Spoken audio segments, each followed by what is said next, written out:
지난주일 말씀한 내용을 까먹으셨을까봐 다시 반복하려고 하는 것이 아닙니다.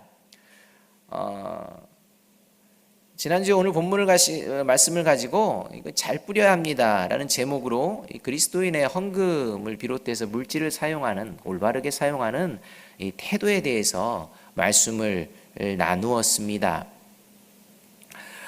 오늘은요, 이 동일한 본문을 가지고 이 본문이 들어있는 그 상황 가운데 드려진 헌금, 이 헌금이 어떤 헌금이었는지를 놓고 그게 뭘 말하고 그게 과연 우리에게 정말 필요한 것인가, 왜 우리는 해야 되는가를 한번 좀 돌아보았으면 합니다. 이 본문이 이야기하는 게 구제 헌금입니다. 이 구제에 대해서 이 신약의 말씀과 구약의 말씀을 중심으로 왜 그리스도인들은 구제를 하는 것이 하나님의 뜻인지에 대해서 우리가 좀 알고 뭔가를 하더라도 제대로 할 때 하나님께서 기뻐하실 줄로 믿습니다. 특별히 지금 어제와 오늘 새벽 기도회 때 야고보서 말씀을 계속 다루고 있는데요. 이 야고보서의 말씀과 연결지어서 새벽 기도에 오신 분들은 생각하게 된다면 더욱 유익하게 될 것입니다. 혹시 여러분, 우리 헌금 봉투에 그 작게 아름다운 교회 밑에 써 있는 인쇄 글자 혹시 읽어보신 적 있나요? 제가 갖고 오려다가 깜빡 잊고 못 깎았는데, 이렇게 봉투 보면요, 이렇게 아름다운 교회 있고, 뭐 11조, 예를 들면 11조 아름다운 교회 이렇게 있고, 그 밑에 뭐 조그마한 글씨로 뭐 써 있어요. 써 있죠? 뭐라고 써 있죠?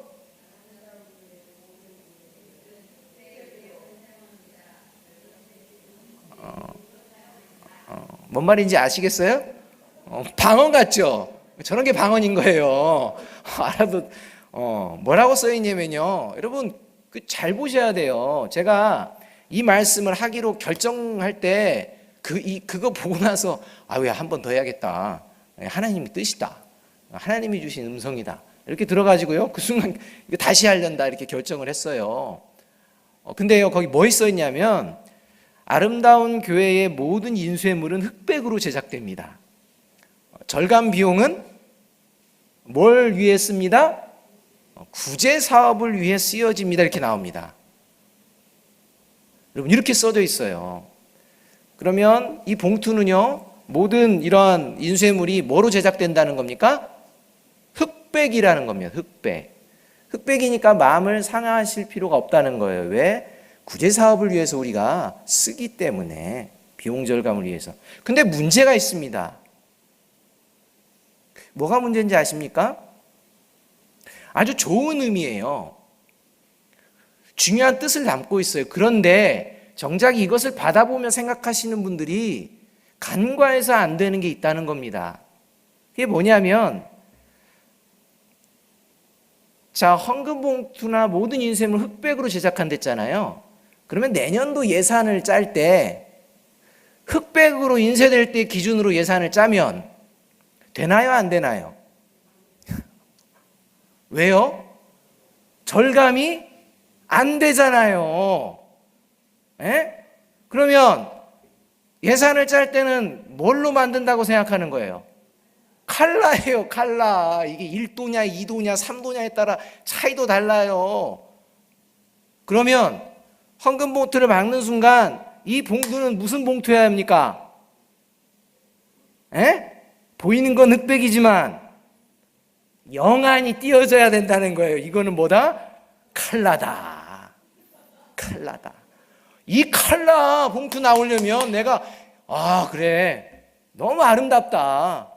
흑백처럼 보이지만 참 아름답다. 이렇게 보면서 그 안에 하나님의 은혜에 감사한 것들을 담아낼 때 그게 칼라 봉투가 된다는 거예요. 만약에 그런 생각 없이 우리는 왜 흑백으로 안 해? 칼라로 왜 안 해? 흑백으로 하면 절감 비용은 어디다 쓴 거야 하는데 예산은 뭐예요? 흑백이야. 뭐가 이 예산이 비용이 절감이 돼요? 그게지. 여러분, 단순한 문구인데요, 우리가 단순해서 생각하면 안 된다는 겁니다. 우리가 그것을 바라볼 때 참 단순하게 바라보지만 보이는 게 전부가 아니라는 거예요. 그리스도인은 보이는 것을 믿는 것이 아니라 보이지 않는 것을 믿는 존재가 그리스도인인 줄 믿습니다. 보이지 않는 하나님이 역사하신다는 걸 믿는 것이 그리스도인입니다. 우리가 뭔가 의미를 담고 그 의미를 구현해내는 것이 그냥 보여지는 것에만 존재한다면 아무런 하나님 앞에 기쁨이 되어지지 않는다는 말이에요. 제가 그걸 보는 순간 제 영안이 띄어졌습니다. 이건 칼라야. 몇 도로 할까? 이거 몇 도로, 그러면 몇 도인데? 다 저거를 칼라 봉투라고 우리 교회에서는 다 인정하는 걸로 약속합시다. 흑백이 하면 너 영안이 안 띄었구나. 이렇게 나는 칼라인데 예쁜데, 이런 겁니다. 구제 사업을 위한다는 거예요. 구제 사업을 위해서 우리가 써도 되는 거, 우리가 뭔가 해도 되는 거, 그게 아니라 다른 곳을 향해서, 그 누군가 다른 사람을 향해서 쓰게 된다는 거예요. 그 하나님이 기뻐하시기 때문에 한 거 아닙니까? 근데 정말 기뻐하느냐? 왜 해야 되느냐는 거예요. 왜? 그냥 남들이 하니까 하는 겁니까? 남들이 구제 사업 한다고 하니까 우리도 구제 사업 하는 것이, 이래서는 안 된다는 겁니다. 그래서 오늘 본문 말씀을 가지고 헌금을 어떠한 태도로 해야 되는지 이제 자세하게 말씀을 드렸으니까, 이제 이 구제하는 것이 과연 하나님의 뜻인가? 이 구제 헌금과 관련된 그 본문이고 말씀이기 때문에 이것을 다루어 보고자 합니다. 먼저는요, 주님이 다시 오시는 그날까지 물질과 관련돼서 이 땅에 존재하는 그리스도인과 그리스도인 공동체의 모습이 어떠한지 우리가 모두 잘 알아야 될 것 같습니다. 그리스도인과 그리스도인 공동체가 이 물질을 가지고 사용할 때 결과적으로 어떤 현상이 일어나는지, 이 땅 가운데 어떤 현상들이 보여질지 성경은 뭐라고 말하느냐? 하나님의 말씀을 순종하며 하나님의 말씀대로 살아가며 하나님의 말씀대로 이제 그것을 향해서 나아갈 때 그리스도인과 그리스도인의 공동체가 이 땅 가운데 보여지는 모습이 어떤 모습인지를 우리가 분명하게 알아야 한다는 겁니다. 여기서부터 구제의 시작이 의미가 담겨 있는 겁니다. 그것을 잘 말씀해 주시는 것이 신명기 15장 4절에서 5절의 말씀입니다.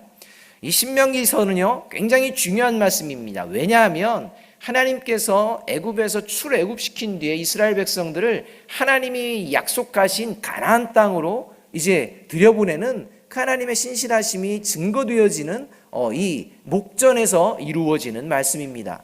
그래서 가나안 땅을 앞에 두고 이제 그 가나안 땅, 다시 말하면 하나님의 약속, 하나님의 나라를 경험하는 존재들이 어떠한 모습으로 생각하면서 살아가야 될지 이제 이야기하는 장면이 신명기라는 것입니다. 그렇기 때문에 예수 그리스도로 말미암아 구원받은 우리도 하나님의 나라가 이미 내 안에 있는 존재도 이 땅을 살아가면서 하나님의 나라의 백성으로서 이제 어떻게 살아야 될지를 말씀하고 있는데, 이제 신명기 15장 4절 5절 말씀을 한번 읽겠습니다. 자, 4절 먼저 읽습니다. 시작. 내가 만일 내 하나님 여호와의 말씀만 듣고 내가 오늘 내게 내리는 그 명령을 다 지켜 행하면 내 하나님 여호와께서 내게 기업으로 주신 땅에서 내게 반드시 복을 받으리니 너희 중에 가난한 자가 없으리라. 이렇게 이제 말씀합니다. 자, 4절 말씀만 보겠습니다. 자, 제가 오늘은 좀 성경 공부하는 스타일의 설교를 하는 겁니다. 자, 4절 말씀을 보면요, 하나님 여호와의 말씀만 듣고 내가 오늘 내게 명령을 다 지켜 행하면 내 하나님 여호와께서 내 기업으로 주신 땅에서 내가 반드시 뭘 받는다? 복 받는다. 그러면 너희 중에 누가 없다? 가난한 자가 없으리라. 이렇게 시작해요. 그러면 하나님의 말씀을 듣고 하나님의 명령을 다 지켜 행하면 하나님께서 주신 땅에서 가난한 자는 한 사람도 없을까요? 하나님의 백성들은 가난한 사람이 없을까요? 이 말일까요? 다 부자가 된다는 말일까요? 이렇게 오해하면 큰 문제가 생긴다는 겁니다. 5절 한번 볼까요? 5절에서 그래서 가난한 자가 없는데 한번 읽어봅니다. 시작. 내 하나님 여호와께서 내게 허락하신 대로 내게 복을 주시리니 내가 여러 나라에 꾸어줄지라도 너는 꾸지 아니겠고 내가 여러 나라를 통치할지라도 너는 통치를 당하지 아니하리라. 그럼 부자 나라가 된다는 건가요? 여러분, 여기서 이스라엘과 여러 나라는요 다른 겁니다. 이스라엘은 구원받은 공동체를 얘기하는 거고요. 여러 나라는 구원받지 못한 곳을 얘기하는 거예요. 근데 구원받은 이 이스라엘 나라, 이 나라는요, 꾸이지를 않는데요. 꾸어준대요. 그럼 복을 받은 거죠. 그죠? 그럼 가난한 게 없는 거죠. 맞죠? 4절과의 말씀으로 인하면 아멘 이렇게 나오는 거예요. 그런데 이 15장 4절부터 쭉 이어지는 문맥의 마지막 부분 11절은요, 우리를 당황하게 하는 거예요. 11절 읽어봅니다. 시작.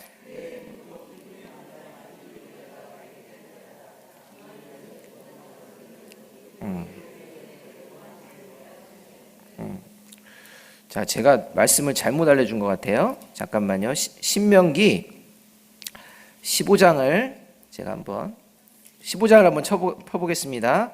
예, 신명기 15장 11절, 15장 11절인데, 예,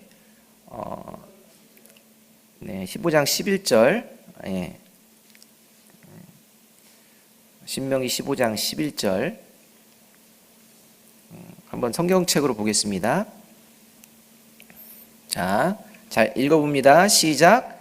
땅에는 언제든지 가난한 자가 그치지 아니하겠으므로 내가 내게 명령하여 이르노니 너는 반드시 내 땅 안에 내 형제 중 곤란한 자와 궁핍한 자에게 내 손을 펼지라 이렇게 나와요. 그러니까 신명기가요, 지금 4절부터 시작해가지고 11절까지 쭉 가는데 결론의 말씀에는요, 그 땅, 하나님께서 약속하신 땅에는 언제든지 누가 있다? 가난한 자가 있다라고 말씀해요. 그 땅은 누구냐? 가나안 땅이에요. 하나님이 약속하신 땅이에요. 그 하나님이 약속하신 땅에는 누가 존재하느냐? 가난한 자가 있다는, 가난한 자가. 가난한 자가 있는데 앞번에는 하나님의 말씀을 지키고 그 땅에 살게 되면 복을 받을 것이다 이렇게 되고 가난한 자가 없다 그랬단 말이에요. 근데 결론부에는 가난한 자가 있다 이렇게 하는 거예요. 그런데 그 땅이 가난한 자가 없는 이유는 뭡니까? 가진 자가 가난한 자에게, 궁핍한 자에게 손을 펴기 때문이라는 거예요. 궁극적으로는 하나님의 공동체 안에서 하나님의 백성 가운데에 궁핍, 이런 곤고, 물질적인 어려움을 겪는 자가 물질적인 여유가 있는 자로 하여금 도움받아서 그로 하여금 세상 나라의 비굴한 모습을 보이지 않는 그런 모습이 하나님의 공동체다 이렇게 얘기하는 겁니다. 그렇기 때문에 하나님의 말씀을 순종하며 순종하게 힘쓰면 힘쓸수록 교회 공동체 안에는요, 빈부의 격차가 있다 없다? 없다 이렇게 되는 거예요. 굉장히 긴장하시는 분들이 계신 것 같아요. 빈부의 격차가 없다는 것은 내 마음이 돈으로 인해서 불편하고 돈이 없어서 신앙생활을 못하고 돈이 많아서 신앙생활을 잘 이런 게 아니라 신앙생활하는 게 기쁨이라는 거예요. 그런 것으로 판단받지 않는다는 거예요. 그런데 이게 실제적으로 물질로도 이루어진다 이렇게 되는 것입니다. 이것이 하나님께서 실제 교회 공동체 가운데 이런 모습들이 보여지게 되는데 교회 공동체가 나가야 되는 부분들은 이런 부분들이 최소화할 수 있도록 힘써라 이렇게 이야기합니다. 그래서 구제의 부분은요, 이 부분은 일단은 교회 공동체 안에서 믿는 자 안에서 먼저 시작이 되는 겁니다. 그래서 이것을 순서를 분명하게 지키고 우리가 생각을 해야 됩니다. 그런데 이러한 모습들이 실제 공동체에서 이제 문제로 등장을 해요. 그 문제로 등장하는 게 구약뿐만 아니라 신약에서도 등장을 해버리는 거예요. 그 등장했던 게 대표적인 게 사도행전 6장 1절입니다. 사도행전 6장 1절 한번 보도록 할까요? 사도행전 6장 1절 읽습니다. 시작. 그때 제자가 더 많아졌는데 헬라파 유대인들이 자기의 과부들이 매일의 구제에 빠짐으로 히브리파 사람을 원망하니 이렇게 나와요. 초대교회가 세워질 때요, 어려운 난관이 딱 닥친 거예요. 원망 사건이 발생해요. 원망 사건. 이 원망 사건이 뭐냐면 이제 그 교회 공동체에 모인 그 공동체 소속원들 중에 유대인들이 있는 반면 헬라파 유대인도 있다는 거예요. 그러니까 정통 유대인이 아니죠. 이런 헬라파 유대인들이 이제 교회 공동체에서 함께 생활하는데 이 헬라파 유대인들 중에 과부가 있어요. 경제적으로 어려움을 겪고 있는 과부가 있는데 이 유대인 공동체에서 이 구제 사업을 했다는 겁니다. 이제 우리 교회 안에 누가 이렇게 궁핍한지, 누가 이렇게 도와야 될지 하면서 특히 과부들은 도움의 대상이었거든요. 그렇기 때문에 도왔는데 누가 이 구제에서 빠져버렸느냐? 보니까 헬라파 계열의 과부들은 제외되는 것 같더라는 거예요. 이게 뭔가 차별이 있다. 이래가지고 문제가 생겨납니다. 그래서 그 문제를 해결하는 장면이 나와요. 이렇듯 이 구제가요, 쉬운 게 아니라는 거예요. 그런데 이러한 구제의 부분에 있어서 하나님께서는 교회 공동체로 하여금 그 공동체 안에서 먼저 신경 써야 하는 이러한 부분들을 이야기해주고, 이것들이 얘기가 내부적으로 되어지지 않기 위해서는 이 신경을 써야 되는데, 만약에 이러한 부분들이 되어지지 아니하고 예를 들어서 교회 공동체는 돌아보지 않고 그저 밖으로만, 예를 들어 밖으로만 막 하면 이것은 교회가 이상하다는 거예요. 교회 안에서부터 시작해서 같이 밖으로, 그래서 균형을 잡아서 해야 된다라는 것, 이것을 명심해야 됩니다. 그래서 디모데전서 5장 8절은 이렇게 말씀합니다. 한번 보세요. 디모데전서 5장 8절 읽습니다. 시작. 누구든지 자기 친족, 특히 자기 가족을 돌보지 아니하면 믿음을 배반한 자여 불신자보다도 더 악한 자니라, 막 이렇게 나가는 거예요. 자신의 가족을 먼저 돌보지 않으면 문제가 된다라고 말을 합니다. 그런데요, 이 돌보다라는 단어, 이 단어를 다시 한번 볼 텐데 야고보서 1장 27절도 한번 읽어봅니다. 1장 27절 시작. 하나님 아버지 앞에서 정결하고 더러움이 없는 경건은 곧 고아와 과부를 그 환난 중에 돌보고 또 자기를 지켜 새 속에 물들지 아니하는 그것이니라, 이렇게 나와요. 여기서 이 돌본다는 이 표현은요, 그냥 이렇게 뭐 구제할 테니까 이렇게 뭐 알아서 하세요, 또는 구제합니다, 구제해 주세요, 이런 차원의 단순히 그냥 헌금을 하고 이런 게 아니라요, 이 돌본다는 것은요 어떤 의미를 갖고 있느냐. 사도행전 15장 36절에서는 이 돌본다라는 표현이요 또 다른 의미로 해석이 됩니다. 어떤 의미냐. 며칠 후에 바울이 바나바더러 말하되 우리가 주의 말씀을 전한 각 성으로 다시 가서 형제들이 어떠한가 방문하자 하고, 이렇게 해요. 1차 전도 여행을 마친 이 사도 바울과 바나바가 예수 그리스도를 전했는데 1차 여행 때 많은 사람들이 구원받고 교회도 생겨나고 하니까 이들이 잘 믿음에 견고하게 생겼는지 돌아보고 싶은 거예요. 그런데 돌아본다라는 표현을 뭐라고 했냐, 여기서는 방문하자라는 걸로 번역을 합니다. 근데 방문하자라는 용어와 돌보며라는 용어가 똑같다는 거예요. 다시 말하면 돌본다라는 이 표현은 그냥 우리가 그래 도와줘야지가 아니라 어떤 상황인지, 그 사람이 어떤 어려움에 있는지 잘 안다는 거예요. 세심하게 관심을 갖는다는 겁니다. 이 세심한 관심이 우리 교회 공동체에 있는 것, 이것이 구제에 담겨 있는 뜻이라는 겁니다. 그리할 때 이러한 세심한 관심에서부터 시작되고 기도함을 통해서 펼쳐지는 이 구제, 이 부분이 결국은 예수 그리스도의 향기로 전해지게 된다는 것입니다. 이 사실을 먼저 우리가 염두에 두면서 우리가 어떤 구제 사업을 한다, 구제 헌금을 한다 했을 때 내가 과연 우리 교회 공동체 안에서 그렇게 기도해야 될 존재는 없는지, 또 그렇게 힘써야 될 존재들 없는지 주변을 돌아보면서 나아가는 겁니다. 작게는 구역 식구부터 시작하는 거예요. 그래서 우리 교회가 이제 구역 조직이니 구역을 생각하고요, 구역을 좀 뛰어넘으면 교구가 되는 겁니다. 이 교구가 되면 이 교구에서 좀 더 뛰어넘고 여성교회도 될 수 있고요, 남성교회 될 수 있고, 그래서 거기에 리더들에 해당되시는 분들은요 이러한 부분들을 놓치시면 안 되는 거예요. 그러기 위해서는 세심함이 필요한 거죠. 그래서 이러한 부분이 함께 담겨 있는 게 이 구제와 관련되어 있다라는 것입니다. 그렇다면 그리스도인과 교회 공동체가 구제 사업을 왜 해야 되느냐? 구제 진짜 해야 되냐? 하나님의 말씀이니까 해야 되는데 왜 우리가 그렇게 할 수 있느냐? 구제 사업을 할 수 있는 이유, 왜 우리가 하는 것이 마땅한가? 그리고 구제 사업할 때 어떤 모습으로 우리가 해야 되는가? 이제 이런 것들이 보여집니다. 그것이 보여졌던 장면이 출애굽기 16장 16절에서 18절이에요. 출애굽기 16장 한번 봅니다. 이 출애굽기 16장의 말씀은요, 하나님께서 만나를 내리시고 이 만나를 이제 거두어서 일용할 양식으로 얼만큼씩 거둬라 하는 이 장면입니다. 자, 16절 봅니다. 시작. 여호와께서 이같이 명령하시기를 너희 각 사람은 먹을 만큼만 이것을 거둘지니 곧 너희 사람 수요대로 한 사람의 한 오멜씩 거두되 각 사람이 그의 장막에 있는 자들을 위하여 거둘지니라 하셨느니라. 이렇게 돼요. 16장 다시 한번 보세요. 16절 보면요, 각 사람은 먹을 만큼만 거둬라 이렇게 하면서 곧 몇 오멜씩 거둬라? 한 오멜씩 거두라 이렇게 말해요. 그러면 모든 사람이 몇 오멜씩 거두는 겁니까? 한 오멜씩 거두죠. 그냥 생각하면 한 오멜씩을 거두는 거예요. 그런데요, 다음 17절 한번 봅니다. 시작. 이스라엘 자손이 그같이 하였더니 그 거둔 것이 많기도 하고 적기도 하나. 이렇게 나와요. 이스라엘 자손이요, 그렇게 했대요. 한 오멜씩이라고 생각하고 거뒀대요. 그런데 그 거둔 것이 많기도 하고 적기도 하다는 거예요. 이게 무슨 말일까요? 어떤 사람은 한 오멜 더만큼 거뒀다는 거예요. 어떤 사람은 한 오멜이 안 되는 사람도 있다는 거예요.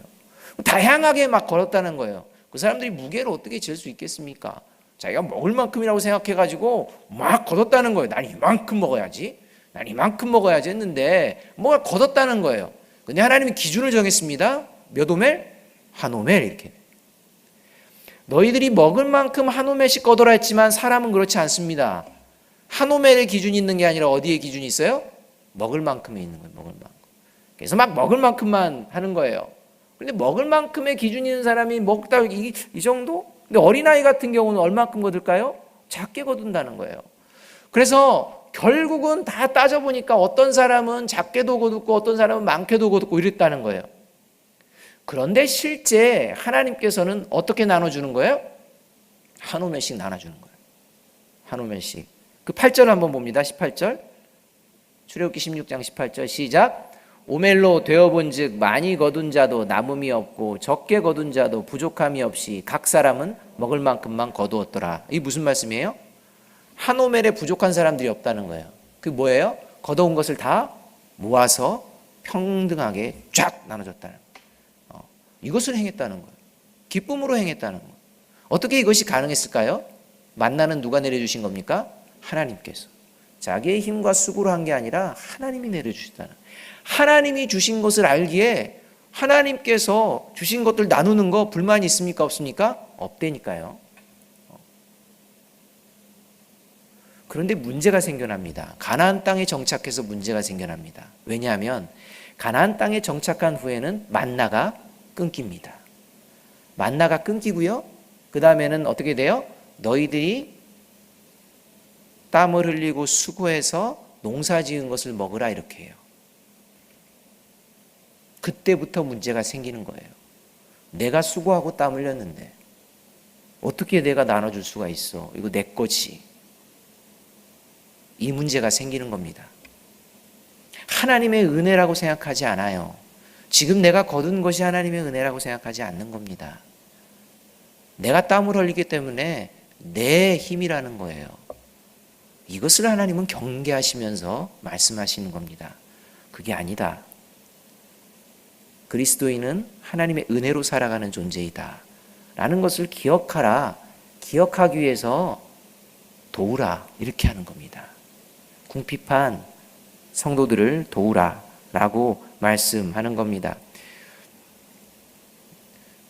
또 하나 읽어볼까요? 에스더서 9장 22절입니다. 이 에스더서 9장 22절은요, 페르시아의 포로로 잡혀갔던 유다 백성들이 유다로 돌아오지 못하고 페르시아에 그대로 있을 때, 아하수에로 왕 때 그 페르시아에 그대로 있다가 하만이라는 사람 때문에 민족이 멸절당하는 위기에 처합니다. 이 멸절당하는 위기 가운데서 하나님을 신뢰하고 하나님을 믿고 의지하는 모르드게와 에스더를 통해서 이 유대인이 구원받는 이러한 놀라운 역사가 일어나요. 이 유대인이 구원받는 놀라운 역사를 통해서 불임절 사건, 불임절이 생겨나고 이 불임절을 이스라엘 백성이 지키게 됩니다. 그래서 하나님의 은혜를 기억해요. 이렇게 하나님의 은혜를 기억하는 불임절을 하면서 어떠한 행동들을 하는지 한번 볼까요?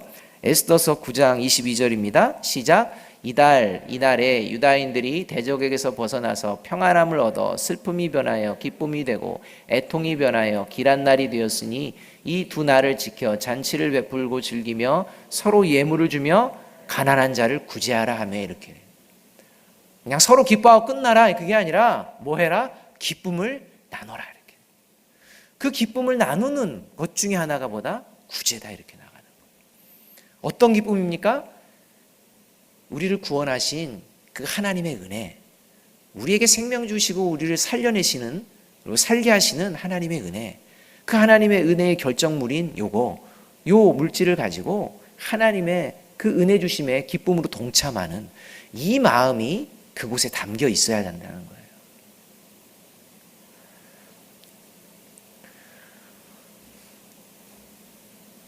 그리고 마지막으로 하나님께서 고린도후서 8장 9절에서 이렇게 말씀합니다. 고린도후서 8장 9절은요, 이 고린도후서의 구제헌금과 관련된 본문에 등장하는 말씀입니다.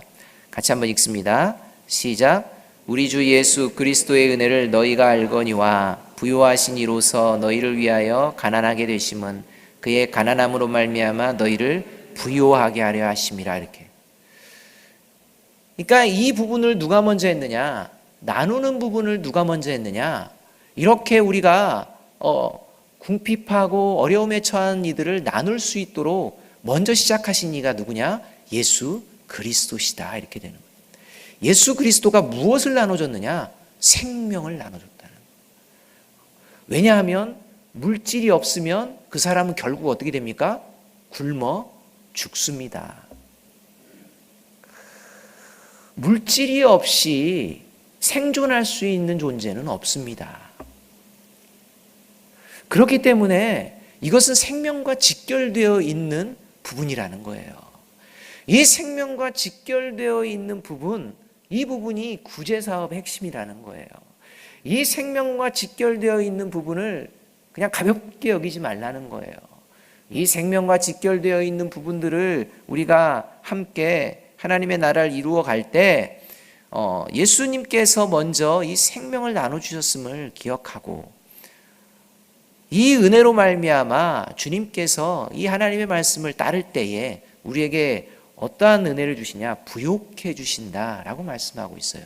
이 부욕해 주심은요, 우리에게 물질의 축복을 많이 주신다, 단지 이런 말씀이 아니에요. 부욕해 하심은 예수 그리스도를 닮아가는 것을 말합니다. 예수 그리스도의 장성한 분량에 한 걸음 더 나아갈 수 있도록 우리를 이끌어 주시는 그러한 복된 길 가운데 하나가 구제다라고 말씀하고 있는 겁니다. 따라서 우리가 구제를 해야 되는 것, 그리고 이 구제를 통해서 우리가 어떠한 마음을 가져야 되는지, 이러한 부분들을 하나님의 말씀은 말씀하고 있다는 겁니다. 이 말씀을 가지고 우리가 적용을 할 때 반드시 생각해야 될 부분이 있기에 한번 말씀을 나눠봅니다. 갈라디아서 6장 1절에서 2절까지의 말씀입니다. 갈라디아서 6장 2절만 가지고 말씀을 이제 전반적인 말씀을 해야 될 텐데 제가 1절을 좀 같이 넣습니다. 1절을 한번 좀 생각해 보았으면 해서요. 1절 한번 읽어봅니다. 시작. 형제들아, 사람이 만일 무슨 범죄한 일이 드러나거든 신령한 너희는 온유한 심령으로 그러한 자를 바로 잡고 너 자신을 살펴보아 너도 시험을 받을까 두려워하라, 이렇게 말씀합니다. 보세요. 누군가가 범죄를 했답니다. 이거 아닌데? 라고 범죄를 했다면 어떻게 그 행동을 하는 게 좋냐? 온유한 심령으로 그러한 자에게 권면하라는 겁니다. 바로 잡으면서 동시에 자신도 돌아보라는 거예요. 상대방만 볼 게 아니라 나 자신도 돌아보아서 나도 그런 시험에 빠진 것은 아닌지, 그런 시험에 빠질 수 있는 존재라는 사실을 생각하면서 자기도 다시 한번 다시 믿음으로 다시 견고하게 세워라, 이 말이에요. 그런데 말입니다. 범죄라는 단어를 우리가 생각해 보잖아요. 여러분, 죄가 뭔가요? 여러분은 죄인인 줄로 믿습니까? 여러분, 죄인인 줄로 믿습니까? 여러분, 옆에 있는 사람한테 당신은 범죄자입니다 한번 해보십시오. 당신은 범죄자입니다. 우리 인사할 때 당신은 범죄자입니다. 당신은 범죄자입니다. 이렇게 인사하면 교회 오겠어요? 뭔 소리 하고 있는 거야 이렇게 하죠. 여러분 그리스도인은요 죄인입니다. 균형을 잡으셔야 돼요. 그리스도인은 죄인입니다.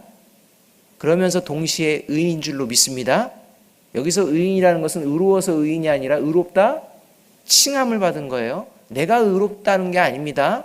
의롭다 칭해 주신다는 거예요. 결국은 나는 여전히 이 땅을 살아가면서 어떤 존재라는 거예요?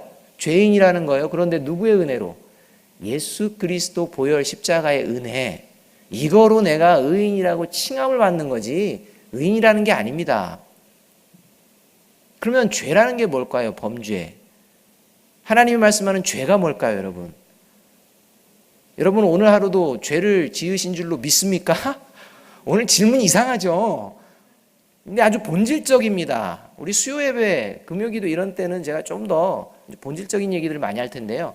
죄에 대한 개념을 아주 분명히 하십시오. 죄에 대한 개념이 흐트러져 버리면 정죄하는 자로 전락해 버립니다. 내가 생각하는 죄는 죄고 내가 생각하지 않은 죄는 죄가 아니라고 생각해요. 그래서 정죄하고 비난하고 비방하고 하는 선에서 멈춰버립니다. 그게 아니에요. 여기에서 신령한 너희는 온유한 심령으로 그러한 자를 바로잡으라 할 때 이게 너 이거 잘못했어 라는 말을 할 때 이런 걸 하라는 말이에요. 너 이거 잘못했다 라고 하는 말이에요. 그런데 그때 조심하라는 거예요. 그 말할 때 어떠한 태도를 가져야 될지 조심하라는 거예요. 하나님의 마음을 가지고 하라는 거예요. 이러한 태도예요. 그런데 우리는요 놓쳐버려요. 나는 그런 죄 안 짓고 너는 그런 죄 졌다 이렇게 생각할 때가 많다는 거예요.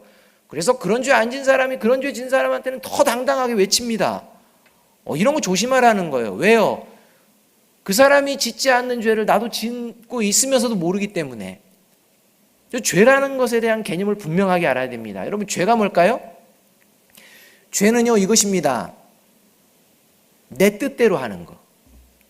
앞에 하나가 붙습니다. 하나님의 뜻대로 하지 않고 내 뜻대로 하는 거. 이게 죄입니다. 이게 성경에서 말하는 정의예요. 죄에 대한 정의. 하나님의 뜻대로 하지 아니하고 내 뜻대로 하는 것은 모든 것이 죄입니다. 그럼 저와 여러분의 오늘 하루의 삶을 돌아보십시오. 그러면요 죄를 안 지을 수 없습니다. 거의. 그게 우리의 연약함이라는 거예요. 그걸 늘 기억하면서 죄에 대해서 반응하시라는 거예요. 그것을 반응하면 나는 어땠나? 하나님의 뜻대로 살고 있었나? 나도 하나님의 뜻대로 살아야지 라고 이렇게 같이 반응하는 겁니다. 그렇게 말을 하는 게 왜 중요하냐? 교회 안에서 구제와 관련된 부분들도 사업 얘기하다 보면 막 말들이 많기 때문이에요. 그것보다 먼저 우리가 서로 이야기할 때 어떤 마음으로 먼저 이야기해야 될지, 그리고 꼭 교회가 해야 될 것이 있는데 그거 뭐 필요 있어? 라는 이야기를 할 때 어떻게 반응해야 될지, 이러한 부분들을 먼저 다루고 있기 때문에 먼저 말씀을 하는 겁니다. 그리고 나서 교회 안에서 뭔가를 이렇게 행위를 하고 할 때 2절의 말씀 우리가 기억해야 합니다. 갈라디아서 6장 2절 시작. 너희가 짐을 서로 지라 그리하여 그리스도의 법을 성취하라. 이렇게 돼요. 하나님께서는 교회에게 맡겨주신 사명이 있는 줄로 믿습니다. 이 사명을 얘기하는 거예요. 짐을 서로 지라. 그 사명을 감당하다가 여러 가지 어려움도 생기는데요. 그런 것도 같이 지라는 거예요. 내가 안 했으니까 나하고는 관계없지. 이렇게 하면 안 된다는 거예요.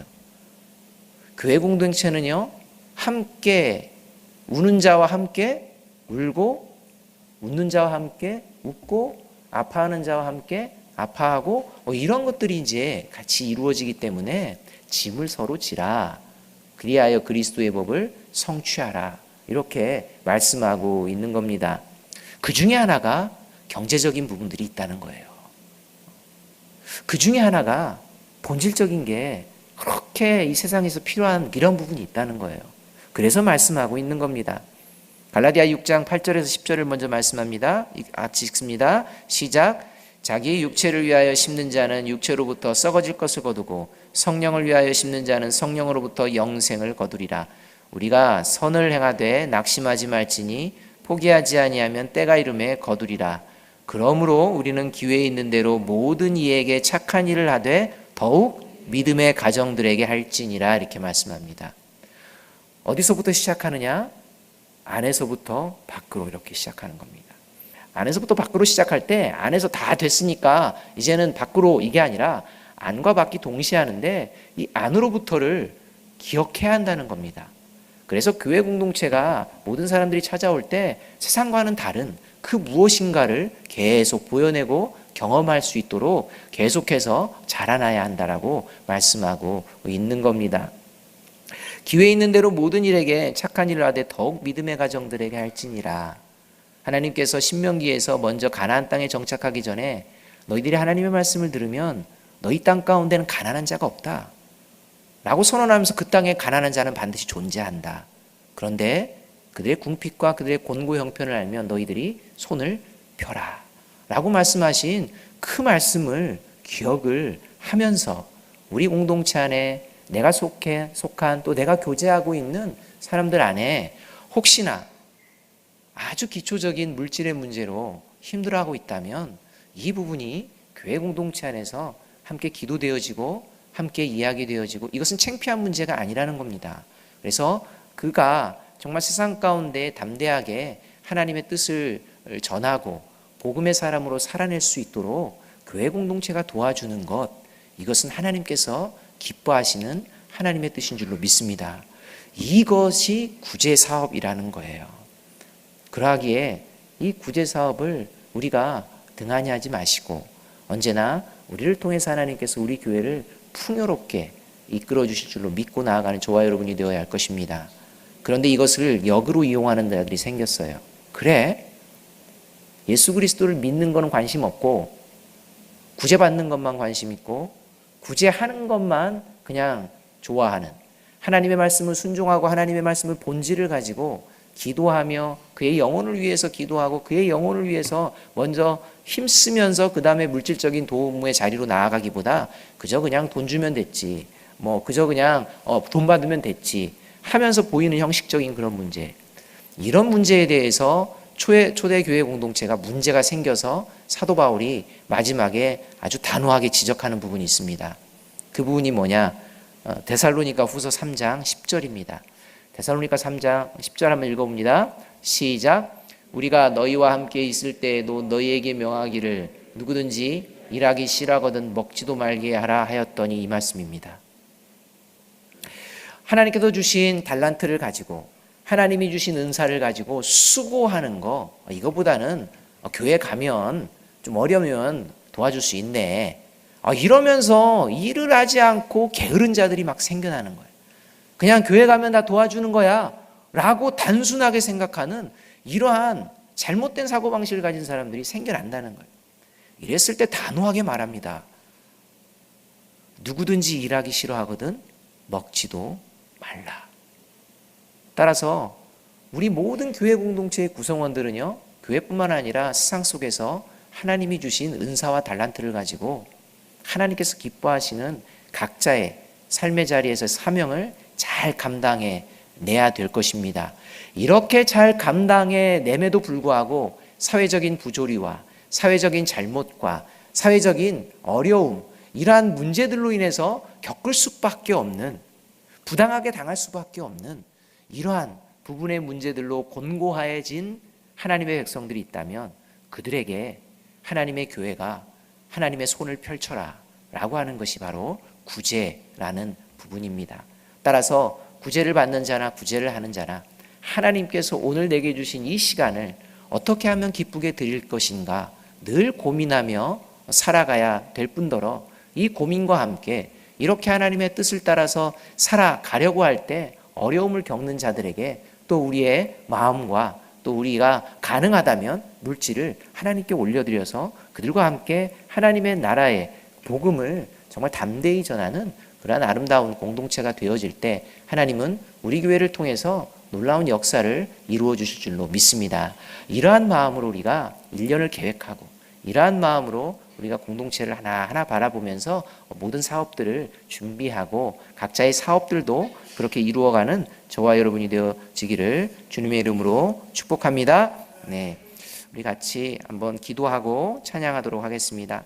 우리 같이 기도할 때요, 구제에 대한 부분들이 교회 안에서 이렇게 나가고 있는데, 하나님, 그저 그냥 물질에만 국한되는 것이 아니라 우리의 마음, 관심, 그 사람의 어려움, 이러한 것들에 대해서 먼저 관심을 갖는 우리 모두가 되게 인도하여 주옵소서. 그래서 그러한 그 어려움들이 물질의 문제만이 아니라 우리가 서로 관심 갖는 가운데에서 또 하나씩 하나씩 해결되는, 그리고 아름답게 하나님께 드려지는, 그리고 하나님이 기뻐하시는 이런 일들이 우리 교회의 공동체 가운데 기쁨 가운데 이루어질 수 있도록 저를 사용하여 달라고 이렇게 기도하였으면 좋겠습니다. 같이 기도하겠습니다.